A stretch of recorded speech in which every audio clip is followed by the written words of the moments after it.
Hey, DMDongo here with another review from the DM's Guild. This time we're going to be looking at the Jaeger Compendium by Jackson Lewis, currently on sale for $2.50.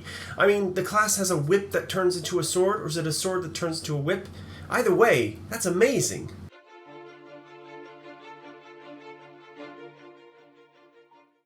Right, the Jaeger Compendium is primarily a new class for Dungeons & Dragons 5th edition.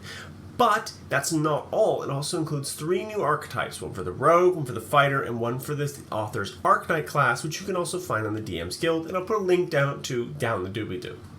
The class itself is what I would describe as what if Batman was a witcher. They are hunters, but their intelligence is equal weapon as their sword, so kind of like a replacement for the, in some opinions, lackluster ranger. The Jaeger is a martial class. No spells here, though there are a set of armaments that I'll touch on a little later. They get a d8 hit dice with the primary stats on either strength or dex, and intelligence. They have proficiency with light and medium armor, all weapons, smith's tools, and one other tool of your choice, proficiency in dex and intelligence saving throws, and can choose 3 skills from acrobatics, perception, athletics, survival, history, investigation, nature, arcana, and stealth. For the baseline abilities, the first one you should take a load of is Jaeger Training, which gives you the Slayer die, which is when you damage a creature, you can spend this die to do an additional damage. Starts at a d4 and moves all the way up to d12, and the amount of Slayer die you get per short rest increases, starting from 1 all the way up to 10. At second level, you get some armaments. Now, armaments are where the class truly shines and gets its Batman-like qualities, in my opinion.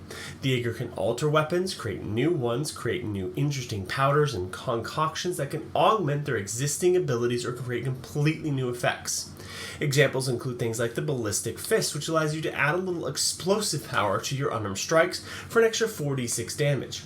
Or create a sword that also transforms into the whip at the press of a button to get that extra reach. There are a lot of different armaments to choose from, 33 in total, some of which require to be a member of a certain guild. The Jaeger's named for their archetypes, of which there are 6. Speaking of them, that is a choice you make at 3rd level, but we'll come back to them in a bit. At 4th is usual ability score improvement, 5th extra attack, 7th expertise, 10th brings you the Predator's Cunning, allowing you to use your Slayer's die to boost your rolls in reaction to saving throw effects. At 11th, you get better at using your Hunter's armaments, requiring only a single attack of your 2 to utilize, and this gets better at 15th level, requiring only a bonus action. At 14th level, you can spend some time reading about the various creatures you hunt to gain advantage on tracking them. And at 15th, you can add your Slayer dice to skill checks. At 17th level, your armaments count as magical and graded +2 bonus to all their attack rolls. And finally, at 20th level, if you have no Slayer die at the beginning of combat, you get 3 refunded to you. As for the subclasses, each is focused on dealing with a particular monster type. The 6 you get are the Gravewalkers, which are responsible for killing the undead, the Watchmen, who hunt those who would assume human form, things like doppelgangers and changelings, the Ethereal Huntsmen, who hunt things from the Astral Sea and the Far Realms, things like Illithid and the Astral Dreadnought. The Toppler goes after Giantkin, and that's pretty self-explanatory. The Hunter of Hunter deals with the Jaegers who've gone a little too far, and the Packbreaker, he deals with the Faustian deal type things. He's a former warlock or something like that, and they fight that kind of thing.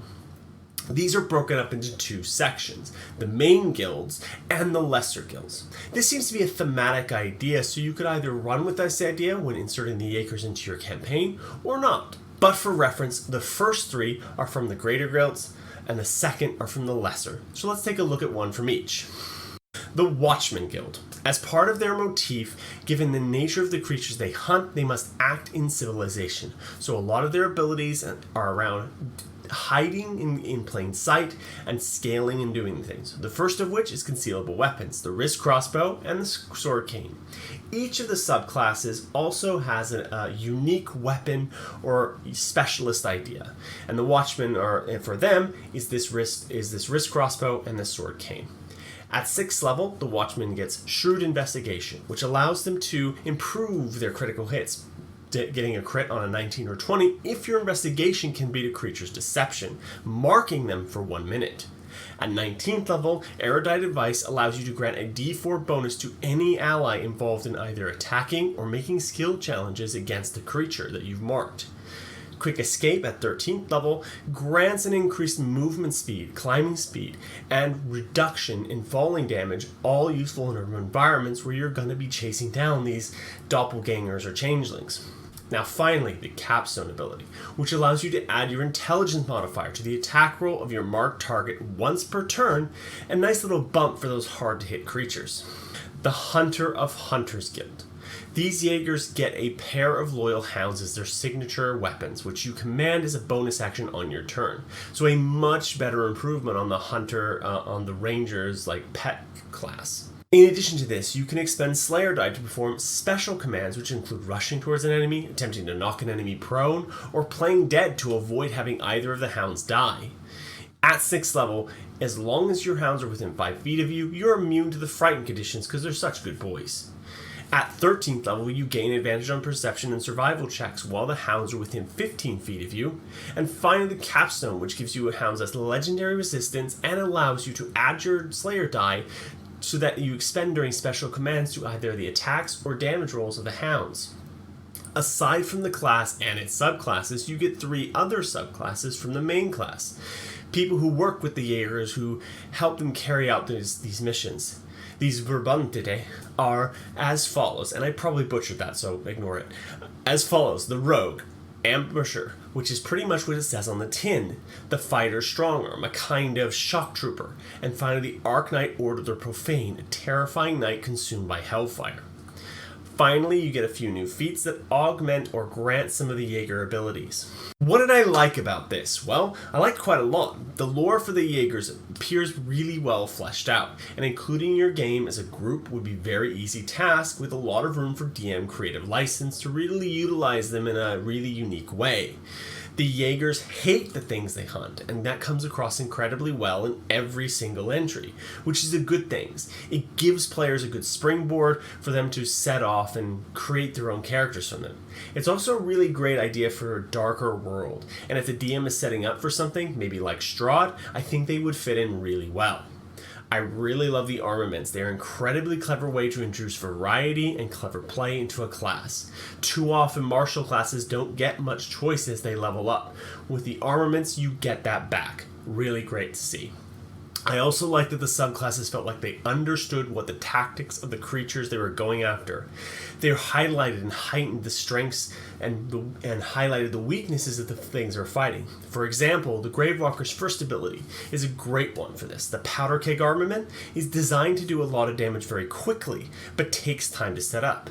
But when you're fighting slow skeletons and zombies, it makes perfect sense, specifically in zombies' case. I also like that while the subclasses are specialized, they aren't so far down that rabbit hole that they can only kill the things or only feel useful against the specific creature types. I'm looking at you, Ranger Favorite Enemy.